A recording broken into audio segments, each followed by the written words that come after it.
me just get the recording. Hi, Lorenda. Hello. Thank you, everybody. We have quorum and we have our subject matter expert. This is an amazing feat, so thank you. Committee Member Anderson, did you receive the agenda I sent you? I did. I am pulling it up now. All right, I will go ahead and get this started. Good afternoon. This is Committee Member Anderson of the Public Health and Pharmacy Formulary Advisory Committee, and I now call this meeting to order. Today is Friday, October 10th, 2023. So sorry, that's a typo. Today is not Friday. Friday, it's Wednesday. You're right. Sorry, Wednesday, October 10th. I would like to adjust that. Today is Wednesday. It's Tuesday. Tuesday, you're right. Oh my God. My goodness. I'm sorry. We have board meeting brain right now. I'm so sorry. Okay. Yeah, it's the end of the day for me too. Okay. I will start over. Hello, everybody. This is Committee Member Anderson of the Public Health and Pharmacy Formulary Advisory Committee, and I now call this meeting to order. Today is Tuesday, October 10th, 2023, and it is 4:32 p.m. The Public Health and Pharmacy Formulary Advisory Committee meetings are conducted in accordance with the Oregon Public Meeting Law. Under the Public Meetings Law, governing body meetings are open to the public except as otherwise provided by law. The presiding officer has the authority to keep order and to impose any reasonable restrictions necessary for the efficient and orderly conduct of a meeting. Governing bodies are authorized by ORS 192.660 to meet in closed or executive sessions in certain limited situations. All official actions by the committee must be taken by public vote, and the vote of each member must be recorded. We will now take a roll call for the record. When I call your name, please verbally acknowledge here. Committee Member Gibler. Here. Committee Member Catherine Hammond. Here. Looks like Committee Member Sean Jones is excused. Committee Member Lee. Here. And committee members Mark Myers and Sarah Wickenhagen are excused. And staff member Jennifer Davis. Here. Staff member Rachel Melvin. Here. And staff member Joseph Schnabel. Here. All right, so I want to review a few housekeeping items and meeting etiquette. Committee members and staff, please silence all devices. Identify yourself as committee or staff member, last name each time you speak. Please speak clearly and one at a time, as it is critical for the public record. And please note that this meeting is being recorded and retained as a public record. We will now approve the meeting agenda. Could I please have a volunteer for a committee member who will second all motions for the remainder of the meeting?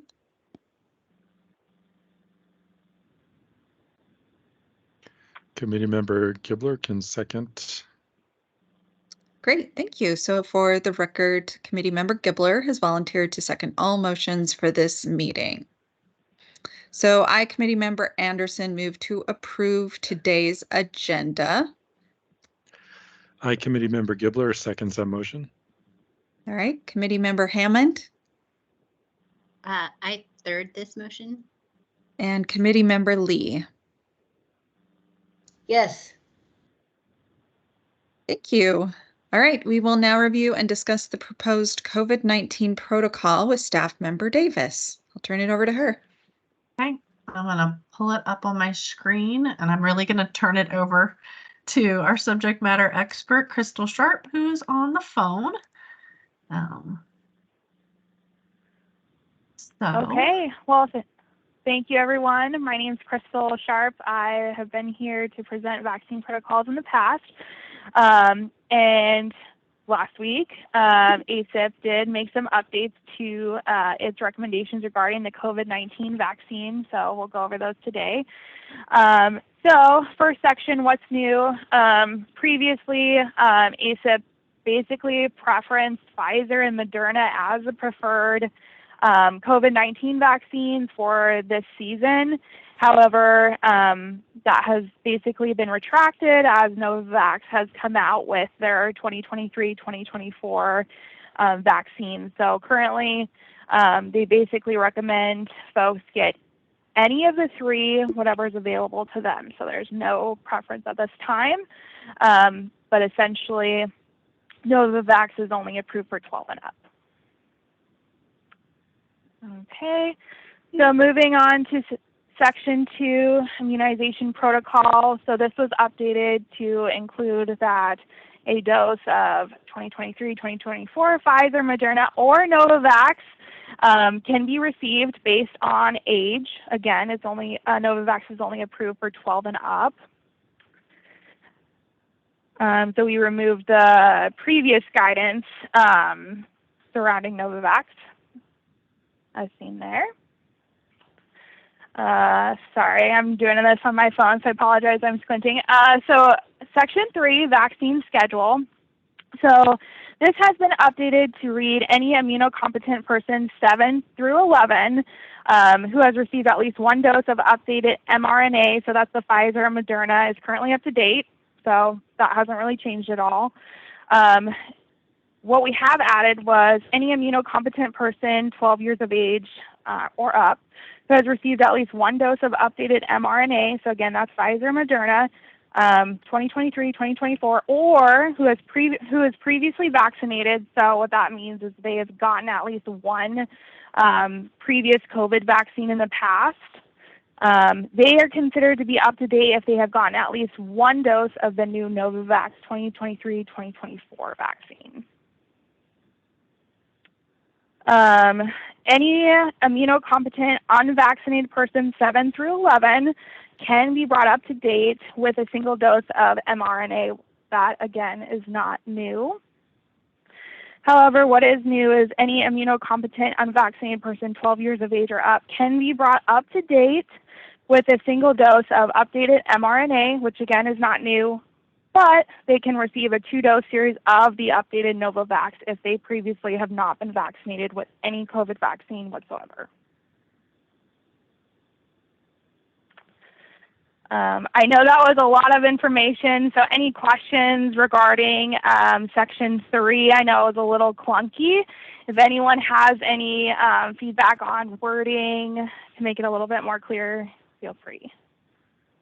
Committee Member Gibler has his hand up. Hi, this is Committee Member Gibler. I think you did about as well as you can. So thank you, I appreciate it. I did notice at the end, I didn't catch this last time, but on the PrEP Act, that statement that was not edited, it should say through 12/31, not until 12/31. It's through the end of the year. Good eye. Thank you. That's it. Thank you. Excellent. Okay, well, that's all I had for Section 3. Moving down, preferred vaccines was removed because, again, they removed the Pfizer-Moderna preference. And the spacing is odd. I promise it looks right when we accept all changes. So we will make sure it doesn't break at weird spots, but right now it does. Okay, so yeah, alternate vaccine not preferred. We removed that. Okay, so a lot of this will be repetitive because I've already informed you guys. We'll go through it again. So again, Novavax 2023-2024 is approved. Essentially, anyone that's unvaccinated, that's 12 years and up, can be brought up to date with the 2-dose series, and it must be spaced apart 21 days. And then just to make it clear for folks that are 12 and up who have already received at least one COVID-19 vaccine, so again, that could be the original dose, a bivalent dose, really whatever, they can be brought up to date with one dose of the new 2023-2024 Novavax, and it has to be at least 8 weeks since their last COVID-19 vaccine. And then we have some verbiage below, basically talking about folks that are immunocompromised, so they may receive an additional dose of Novavax at least 2 months following the last dose of their 2023-2024 COVID vaccine. And this verbiage is pretty synonymous with the other manufacturers, but essentially any additional doses may be administered at the discretion of the healthcare provider, taking into account essentially their clinical circumstances, and timing of these doses is really dependent on their clinical factors.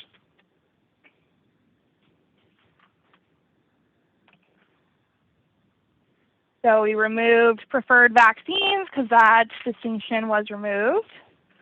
And we removed non-preferred again for the same reason. And then just some verbiage updates. So Novavax, we want to call out this is the 2023-2024 formulation, not the previous one that was in circulation.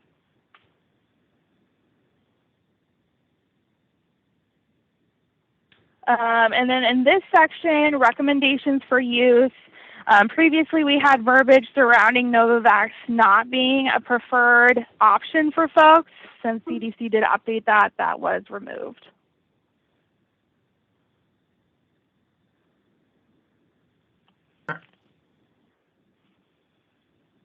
Again, we wanted to call out that this was the 2023-2024 formulation, and then just doing a little bit more information about the contents of the vaccine. They had some more detailed information regarding how the spike protein was produced, so I added that in there just to be as complete as possible.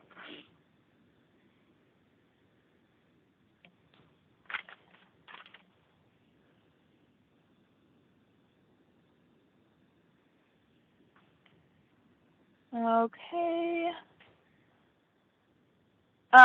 So in this section here, when we're talking about doses for adult immunocompromised individuals 5 years and up, I wanted to call out that they may receive any age-appropriate vaccine because, again, the Novavax is only approved for 12 and up, so children under that age would not be able to get any product. It would be what is appropriate for their age.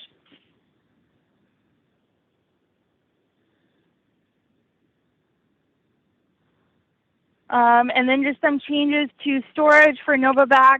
So essentially, the timing has changed from 6 hours to 12 hours. So after that first puncture, we can use it within 12 hours. And then just updated package insert, and then sources utilized for these updates.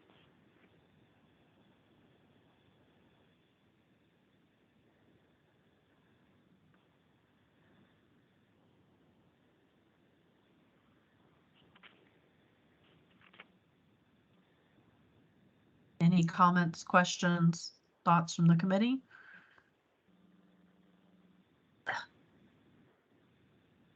I don't see any hands, so Committee Member Anderson, are you ready to motion?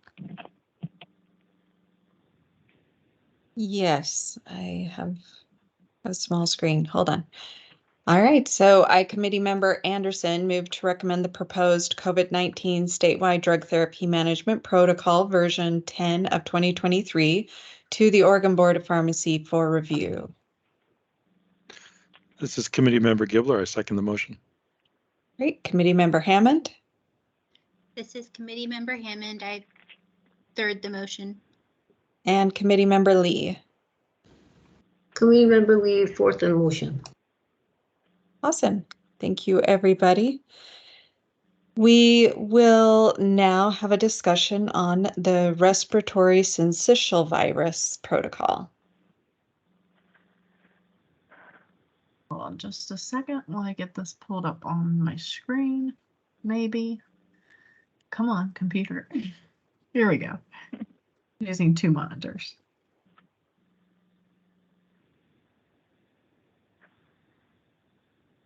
Okay, can I get started? Yes, go ahead. Okay, so we're back here to talk about RSV. So you guys may have heard in the news that Abrezvo, one of the RSV, or one of the vaccines approved for RSV, has been approved by the FDA and recommended by the CDC for females in their final trimester of pregnancy, which is classified as 32 to 36 weeks gestation. So Section 3, vaccine schedule, we just wanted to call out that Abrezvo is the only RSV vaccine at this time that is approved for this indication. Again, it's just the 1 dose, but for folks that are within that 32 to 36 weeks of pregnancy, or if they are basically pregnant and just prior to the start of the RSV season, they can get 1 dose. So the vaccine should be administered to pregnant individuals during September through January. CDC says in most of the continental U.S., which includes Oregon, to help prevent RSV in infants.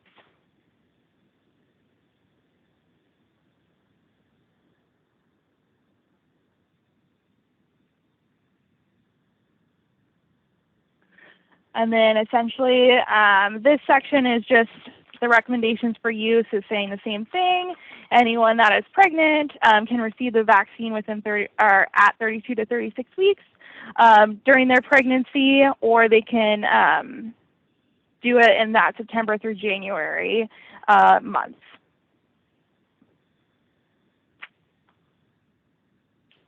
And then for warnings and precautions, so we have added potential risk of preterm birth. So to avoid this risk, this is why they should be receiving the vaccine during that 32 to 36 weeks.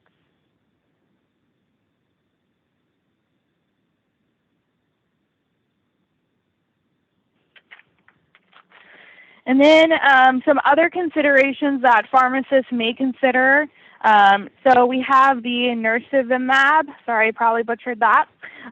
But basically providers who are having pregnant folks come in that are concerned about RSV and potentially having their infants contract that should have a conversation with the patient regarding potential risks with the vaccine, and then also consider potentially doing the nirsevimab, which can be given to infants that are less than 8 months who are born during or entering their first RSV season if their mother did not receive the RSV vaccine previously. But both products is usually not recommended. I think someone had their hand up. Yeah, that would be me, Committee Member Anderson. In this document, it looks like you have sort of in the middle of it, because nirsevimab is not an immunization, right? It's a treatment, Sure. like yeah, so we should treat that to just be maybe administration instead of immunization. So administration is recommended, or treatment maybe.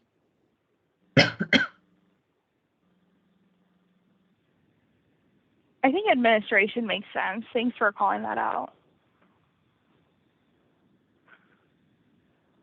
Yeah, I'm looking at the CDC recommendation and the FDA's approval, and they don't use the word treatment. They just say that it was recommended for prevention of RSV in children up to 24 months of age.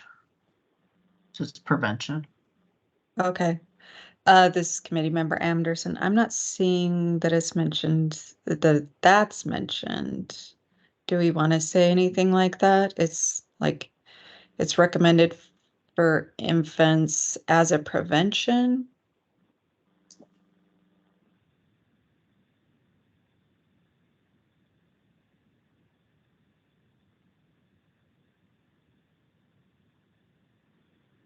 Something like that. Okay.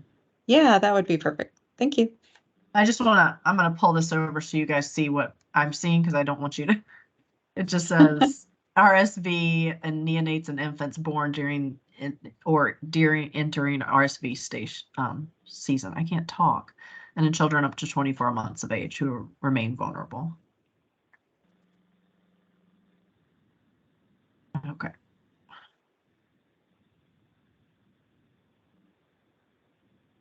Okay, so we have Section 9, side effects and adverse events.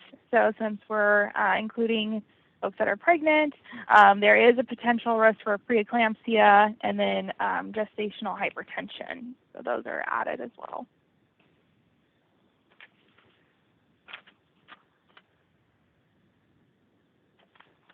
And I think we just updated our sources here. And I think that's it.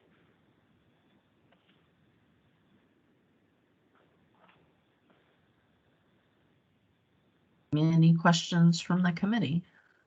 This is a committee member Gibbler. I don't have any question on the edited language. So again, thank you for that. I do have, I would like to entertain thoughts from the committee on shared clinical decision-making under section 5. I know we already reviewed this language, but the last statement says pharmacists are authorized to administer RSV vaccine and if one of the following risk factors is present. And I attended a nice continuing ed on RSV last week, and part of the discussion was on shared clinical decision making, and still finding difficulty with pharmacists in Oregon understanding this language and feeling comfortable administering under shared clinical decision making. And I don't know, like in like this sentence here that I just mentioned, I don't know if it actually means if pharmacists would ever interpret that it needs to be proven that these risk factors are present through documentation from a provider, or if patient attestation would work. And if that could be clarified in some ways, or should be, or maybe it's fine just the way it is. I don't know what others think, but sometimes previously what we've done is we've allowed patients to like fill out an intake form and self-attest that they might have a kidney disorder, for example. But I'm not sure pharmacists would need to actually have the patient prove it to them before they would immunize with RSV. But I think the way it's written, a few pharmacists probably would. If there's any thoughts on that, if there's no thoughts on that, then I'll leave it be.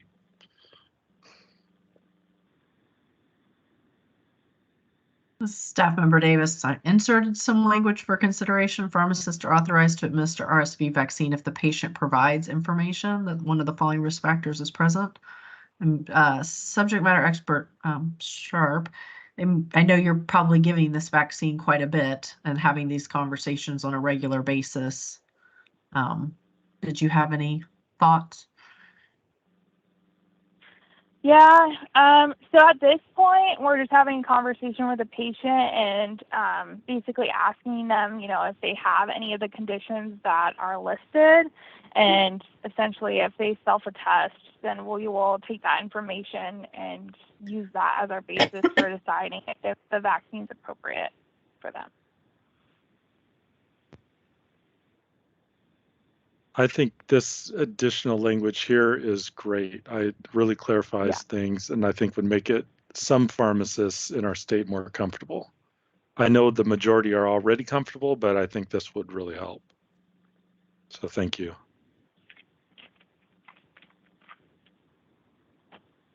Okay. This is committee member Anderson, sort of in that same vein with the shared clinical decision-making piece. Is it recommended now in pregnant individuals? It is now recommended for 32 to 36 weeks gestation. Right. So I guess I'm curious, in that shared clinical decision-making area, it just talks about individuals who are 60 years and older, and then it talks about these chronic underlying conditions, none of which are pregnancy. Not that would be a chronic I think condition. that just applies for the for the elderly, the shared clinical decision-making. This committee member Gibbler. Okay, so, I see what you're saying. Now I see it, that it's got an A and a B, and the B is for pregnancy. Okay. Yeah. Okay, I get it now.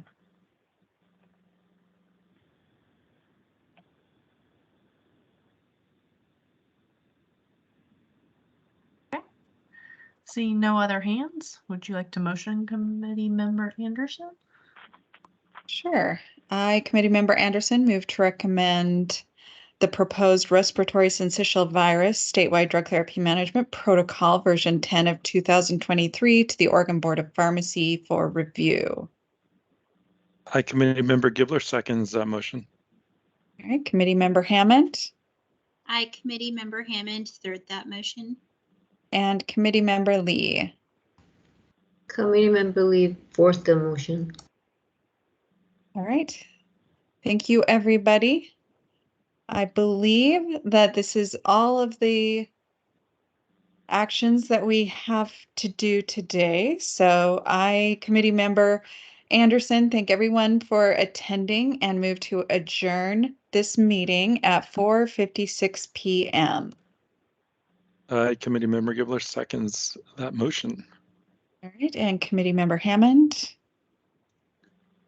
Committee Member Hammond, I third this motion. and Committee Member Lee. Committee Member Lee, fourth the motion. All right, thank you, everybody. Thank you all. Thank Thank you. you. Thank you. You. Thanks, everyone. Bye-bye. Bye.